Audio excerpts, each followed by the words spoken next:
নমস্কার, আমরা দেখছেন টার্গেট বাংলা নিউজ। একেবারেই আর মাত্র কয়েক মাস পর পশ্চিমবঙ্গের বুকে 2026 বিধানসভা নির্বাচন।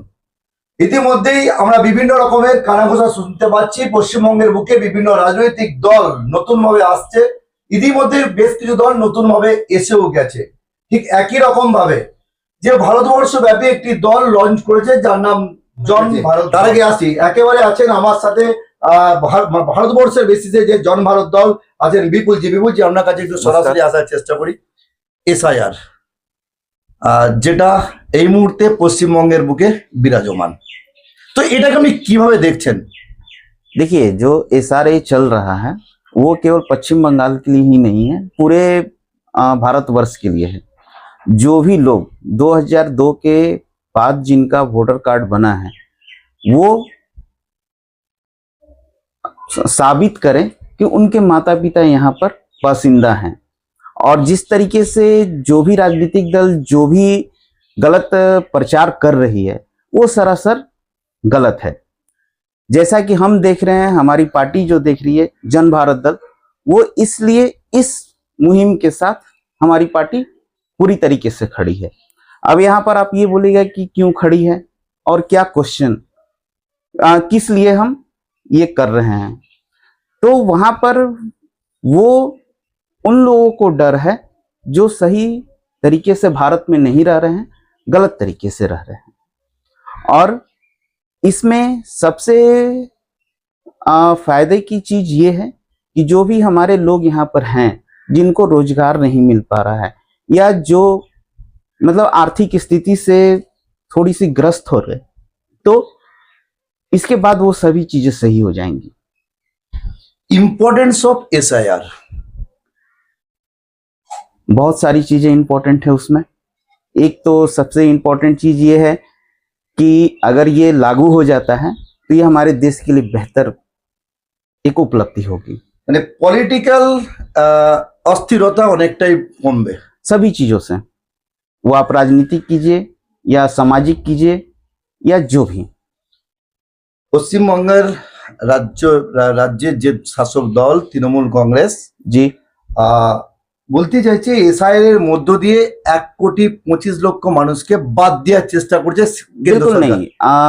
जैसा कि ममता बनर्जी बोल रही हैं कि ये सारे गलत है या जो भी राजनीतिक पार्टियां कर रही हैं, तो मैंने देखा है हावड़ा स्टेशन पर, सियालदह स्टेशन पर बहुत सारे जो शरणार्थी हैं जो गलत तरीके से भारत में रह रहे हैं वो वापस लौट रहे हैं।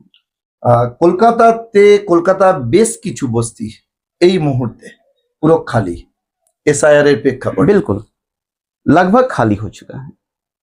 মানে আলটিমেট এটা বারবার ধরে রাজ্যের শাসক দল বলছেন বিএসএফ এর গলদ। बिल्कुल नहीं। देखिए, सबको अपनी राजनीतिक रोटी सेकनी है और उसको ये करना है, तो क्यों किसी चीजों को वो गलत ठहराएंगे। सभी को सत्ता की भूख रहती है, चाहे कोई भी राजनीतिक पार्टी हो, वो सत्ता की भूखी है। শাসক দলের কথা তো উড়িয়ে দেওয়া যায় না। বিএসএফ এর গলদ না থাকলে বাংলাদেশি বা রোহিঙ্গা পশ্চিমবঙ্গে প্রবেশ করলো কিভাবে? तो वो लोग वापस जा रहे हैं। তাহলে সেন্ট্রালের ফল্ট नहीं, इसमें सेंट्रल की फॉल्ट हम कैसे बोल सकते हैं? बीएसएफ तो सेंट्रल मैनेज। देखिए, बीएसएफ वो लोग, बहुत सारे रास्ते हैं कि जिससे बांग्लादेशी हो गए या रोहिंग्या हो गए वो आ सकते हैं। जैसे हमारे बगल में पाकिस्तान है, पाकिस्तान पे भी तो बीएसएफ है, आर्मी है, सब कुछ है, लेकिन फिर भी वो तो आ रहे हैं ना। नेपाल के रास्ते से आ रहे हैं या बिहार के रास्ते से आ रहे हैं या किसी भी रास्ते से आ रहे हैं।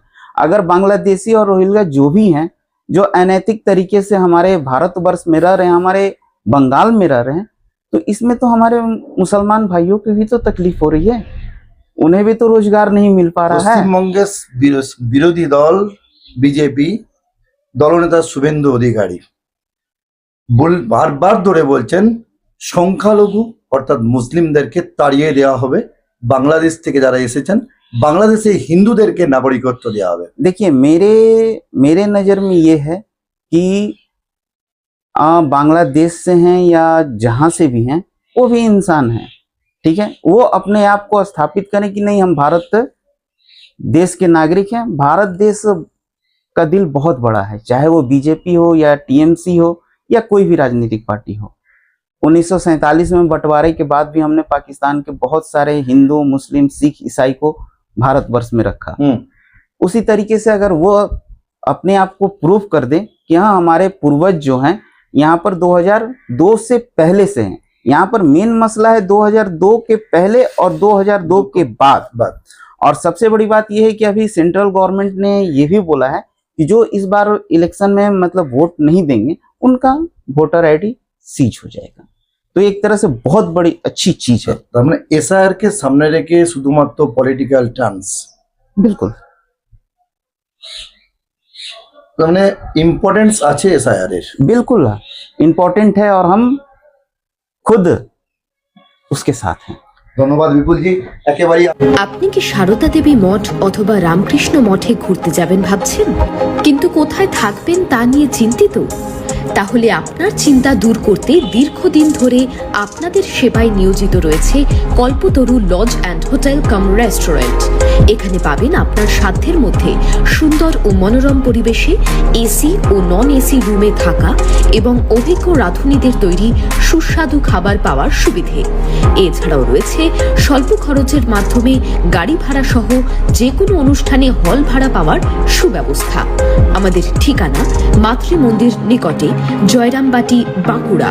বিশদে জানতে কল করুন 9647916374 অথবা হোয়াটসঅ্যাপ করুন 6295980855 এই নম্বরে।